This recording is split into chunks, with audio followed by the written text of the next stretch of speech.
আপনার শিশুর দাঁত বের হওয়ার সময় তার কি সিমটম থাকে না থাকে, তার পেন ইরিটেশন কি হয়, এটা আপনি জানেন। যদি না জানেন, এর উপর আমার একটা ভিডিও আছে, নিচে লিঙ্ক দেওয়া আছে, সেটা দেখে নেন। কিন্তু এই দাঁত বের হওয়ার সময় আপনার শিশুর কি কি হয় আপনি জানতে পারেন। শিশু আপনাকে কিছু বলতে চায়, যে আপনি ওই সময় কি করবেন। শিশু তো বলতে পারবে না, সে কাঁদবে, কিন্তু শিশুর বডি ল্যাঙ্গুয়েজ, কান্নার ভাষায় আপনাকে বুঝতে হবে। যদি বুঝতে না পারেন, তাহলে আজকের ভিডিওটা আপনার জন্য একদম উপযুক্ত। এই জন্য ভিডিওটা শেষ পর্যন্ত থাকুন এবং শিশুর দাঁত বের হওয়ার সময় আপনার এবং আপনার পরিবারে কি করা উচিত ওই শিশুর প্রতি, সেটাই আজকে বলব।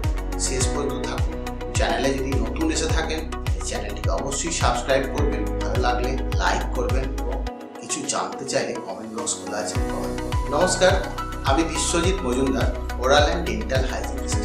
আপনার শিশু যখন দাঁত বের হতে থাকে 6 মাস বয়সের পর থেকে, একটা সাইকেলে একটা অর্ডারে, তখন শিশু কিছু সিমটম থাকে, যে তার পেন হয় একটু হালকা, সে সবসময় ইরিটেবল থাকবে, কাঁদবে, ঘ্যান ঘ্যান করবে, এটা স্বাভাবিক প্রসেস। এই সময় আপনার কিছু করণীয় আছে, যে শিশুর প্রতি আপনি কি রকম আচরণ করবেন, কি নার্সিং করবেন, কি যত্ন নেবেন। প্রথম হচ্ছে শিশুকে এই সময় ব্রেস্ট মিল্ক মানে মাতৃদুগ্ধ বেশি বেশি করে পান করাবে। কারণ এতে শিশু যদি 6 মাস বয়স হয় শিশুর, তাহলে তো খাওয়াবেনই, 6 মাসের বেশি হলেও তবু তাকে খাওয়াবে। এতে শিশুর হাইড্রাট মানে জলের অভাবটা কমে যায় এবং শিশু এতে আরামও পায়। কারণ শিশু সেই সময় ওই এলাকাটায় যেখানে দাঁত বেরোতে জ্বালা করে প্রচুর, এই জন্য মাতৃদুগ্ধ ও প্রচন্ড হারে প্রয়োজন হয়। এছাড়া যে শিশুরা 7 থেকে 8 মাসের হয়ে গেছে, যারা সলিড ফুড খেতে শুরু করেছে,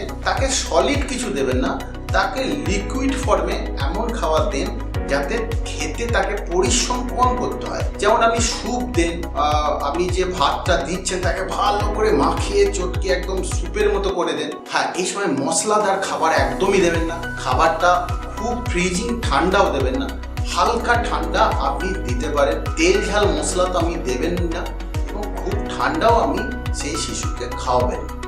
এই সময় টক জাতীয় খাবার একবারই দেবেন। আরেকটা জিনিস হচ্ছে, গাজরকে পরিষ্কার করে ধুয়ে কেটে ছোট ছোট করে ফ্রিজে রেখে দেন। ফ্রিজে রেখে দেওয়ার পর ফ্রিজ থেকে বার করে শিশুর হাতে দিয়ে দেন। শিশু এটা কাটতে থাকে, কারণ সে সবসময় এটা কিছু একটা কাটতে চায়। এটা কাটলে সে ফ্রিজের ঠান্ডার জন্য একটু আরামও পাবে এবং সে এটা খেয়ে উপকারও পাবে। এটা আপনি দিতে পারেন। এই সময় আপনি গাম ম্যাসেজ করবেন, যদি আপনার শিশু অ্যালাউ করে। কারণ অনেক সময় শিশু অ্যালাউ করে না, ওখানে হাত দিতে কাউকে দেয়ও না।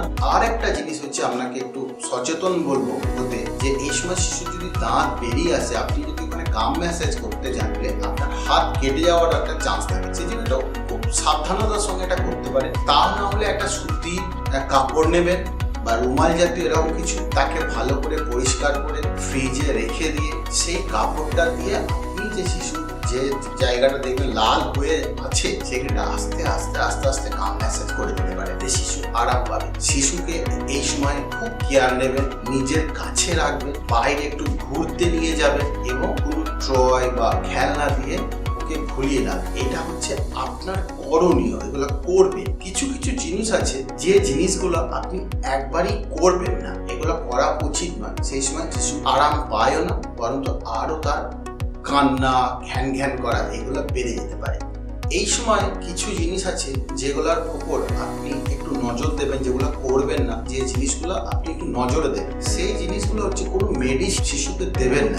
কারণ এটা ন্যাচারাল প্রসেস, প্রাকৃতিক উপায়ে উঠে আসবে, এটাকে হতে দিন। আপনার শিশু একটা অস্বস্তিকর পরিবেশ বা পরিস্থিতি দেখে আপনি মা বাবা হিসাবে আপনার নিজের খারাপ লাগতে পারে।